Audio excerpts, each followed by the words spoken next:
Hey everybody, it's me, Mr. Capton again, and I'm going to talk to you again about math.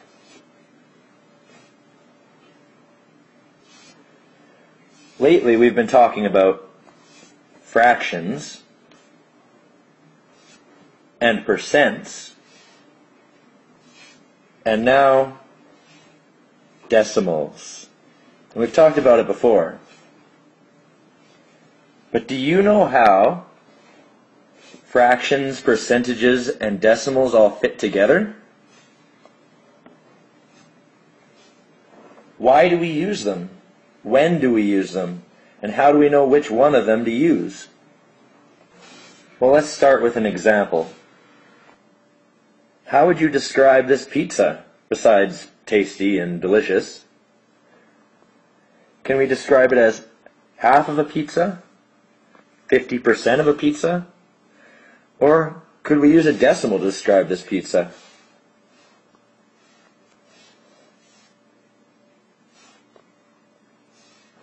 Well, they all work, and I think this example shows us that you can use fractions, percentages, and decimals to describe parts of a whole. So when we have 1/2 of a pizza, we actually have 50% of a pizza, which also means we have 5/10 of a pizza.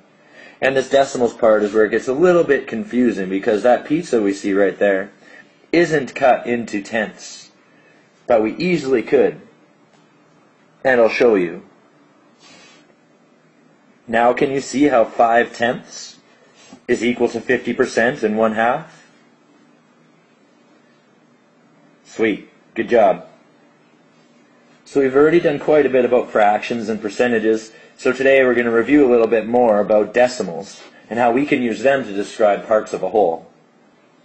So we need to remember the place value of digits, and that on this side of the decimal we're talking about whole numbers, and on the right side of the decimal we're talking about parts of a whole.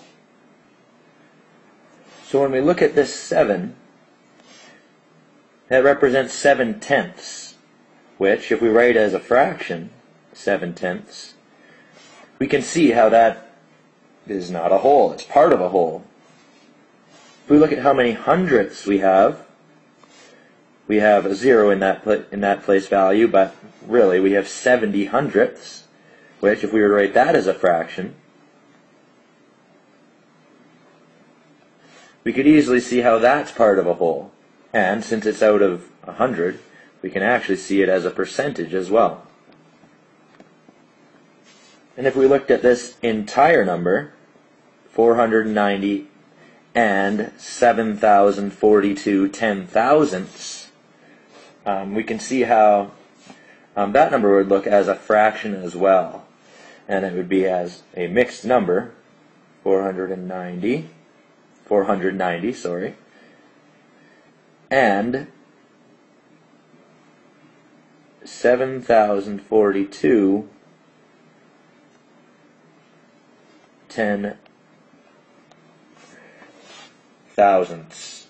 So I know that's kind of an ugly looking number, but it illustrates how decimals represent parts of a whole. We have 490 wholes, and then a whole bunch of some very small pieces.